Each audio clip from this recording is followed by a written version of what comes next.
প্রিয় নবীজি বলেন যে আমি ওই ব্যক্তিকে জান্নাতের আঙ্গিনায় একটা ঘরের সুসংবাদ দেই যে তর্ক করার সময় নিজের সঠিক, সে হকের উপর আছে এটা জেনেও সে তর্ক করে না। তর্ককে, আর্গুমেন্টকে, ডিবেটকে স্যাক্রিফাইস করে যে না আমি ঝগড়ায় যাব না, যদিও সেই সঠিক। এরকম স্যাক্রিফাইস যে করে জান্নাতের আঙ্গিনায় তাকে আমি একটা ঘরের সুসংবাদ দেই। এরপর প্রিয় নবীজি বলছেন অবি বাইতিন ফি ওয়াসাতিল জান্নাতি লিমান তারাকাল কাযিবা ওয়া ইন কানা মাযিহান। আর আমি ওই ব্যক্তিকে জান্নাতের মাঝামাঝি স্তরে একটা ঘরের সুসংবাদ দিচ্ছি যে ব্যক্তি কৌতুক করেও মিথ্যা বলে না। He was kidding, he was joking, but he never tells a lie. মজা করতেছে, জোক করতেছে, কিন্তু জোকের মধ্যেও সে কি করে না, মিথ্যা বলে না। তাকে জান্নাতের মাঝামাঝি স্তরে আমি একটা ঘরের গ্যারান্টি দিচ্ছি।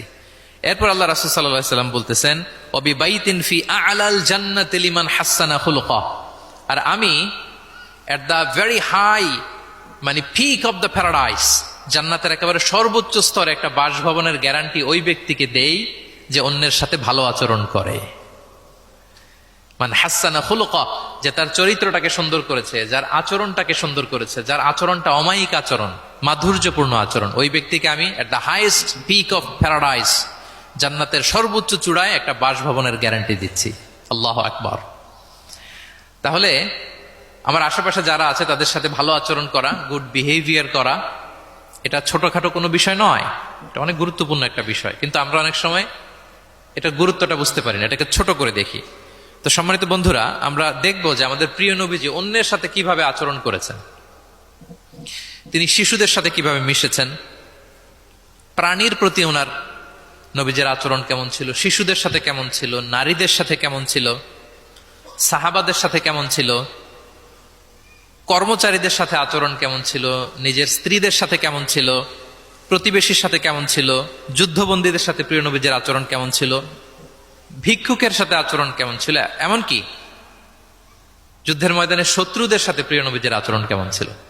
এই 10টি পয়েন্টে দ্য এক্সাম্পলারি প্রফেটিক বিহেভিয়ার এই শিরোনামে আমরা কিছু কথা আজকে শুনবার চেষ্টা করব। আমি কোন টপিকটা ধরে ধরে আগাচ্ছি আলোচনার এই জায়গায় এসে, এটা তো সবার কাছে ক্লিয়ার না? ক্লিয়ার সবার কাছে? ওকে, লেটস মুভ অন, আমরা আগাই। আমরা শুরুতে একটু দেখার চেষ্টা করি যে পশু পাখি প্রাণী, এই প্রাণী জগতের প্রতি প্রিয় নবীজির আচরণ কেমন ছিল। প্রিয় নবী যে প্রাণীদের প্রতি খুব দয়াদ্র ছিলেন, তার বায়োগ্রাফিতে, জীবনীতে এরকম অসংখ্য নজির পাওয়া যায়। কারণ আল্লাহ তাআলা তাকে রাহমাতাল লিল আলামিন, ওমা আরসালনাকা ইল্লা রাহমাতাল লিল আলামিন, I've sent you as a mercy for the entire universe। আল্লাহ বলছেন আমি গোটা বিশ্বের জন্য, সবার জন্য আপনাকে ব্লেসিংস এন্ড মার্সি করে প্রেরণ করেছি। He was a mercy for all, সবার জন্য তিনি রহমত হয়ে এসেছিলেন। মানুষের জন্য যেমনি রহমত, ম্যানকাইন্ড, জিনদের জন্য তিনি রহমত, জিনকাইন্ডের জন্য, ইভেন অ্যানিমালস, প্রাণীকুলের জন্য তিনি রহমত হয়ে এই পৃথিবীতে এসেছেন। মানুষের প্রতি তিনি যেমনি দয়া দেখিয়েছেন, প্রাণীদের প্রতিও দয়া দেখিয়েছেন। ছোট্ট একটা হাদিস দিয়ে শুরু করি।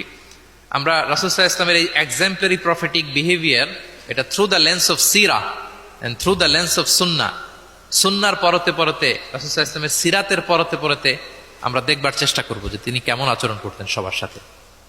একবার তিনি একটা খেজুর বাগানে প্রবেশ করলেন মদিনাতে। তো প্রবেশ করার পর তিনি দেখতে পেলেন যে দূর থেকে একটা উট কান্না করে করে রাসূল সাল্লাল্লাহু আলাইহি ওয়াসাল্লামের কাছে ছুটে আসছে। একটা উট কান্না করে আসতেছে। রাসূল সাল্লাল্লাহু আলাইহি ওয়াসাল্লামের দেখে অত্যন্ত দয়া হলো, মায়া হলো যে উটটা কেন কান্না করতেছে, এত বেশি কেন কান্না করতেছে।